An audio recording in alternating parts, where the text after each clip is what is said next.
نبی کریم صلی اللہ علیہ وسلم کا فرمان ہے، اللہ تعالیٰ نے میری امت کی 2 جماعتوں کی آگ سے حفاظت کی ہے۔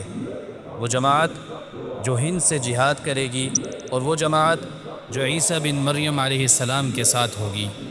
اے مسلمانان وطن، اے غیور پاکستانیوں، ممکن ہے ہم اور ہمارے سپاہی وہی ہر اول دستہ ہوں جن کے ذریعے اللہ دین کی سربلندی عطا فرمائے۔ آج دشمن حملہ آور ہو چکا ہے، وہ ہمارے دین، ہمارے ایمان، ہماری اسلامی غیرت، ہماری پاک سرزمین اور ہماری نسلوں کے دینی مستقبل پر حملہ آور ہے۔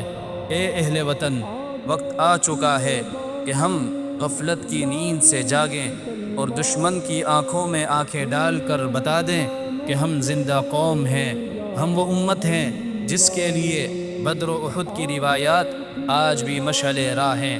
اے اہل وطن، یہ وقت دشمنوں کی آنکھوں میں آنکھیں ڈالنے اور اپنے سپاہیوں کے شانہ بشانہ کھڑے ہونے کا ہے۔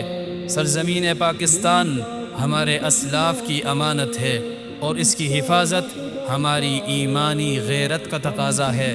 یاد رکھیں، قومیں صرف ہتھیاروں سے نہیں بلکہ ایمان، اخلاص اور اتحاد سے جنگ جیتتی ہیں۔ اے محافظان وطن، اے غیور سپاہیوں، پوری قوم تمہارے ساتھ ہے۔ تم امت مسلمہ کا فخر ہو۔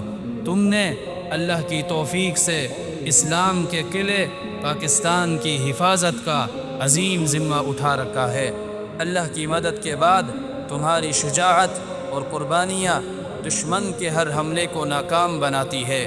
اللہ تمہیں کامیابیوں سے ہمکنار کرے، تمہاری شجاعت کو اور بڑھائے، تمہیں دشمنوں کے خلاف ہر محاذ پر سرخرو کرے۔ آمین۔ پاکستان زندہ باد، پاک فوج پائندہ باد۔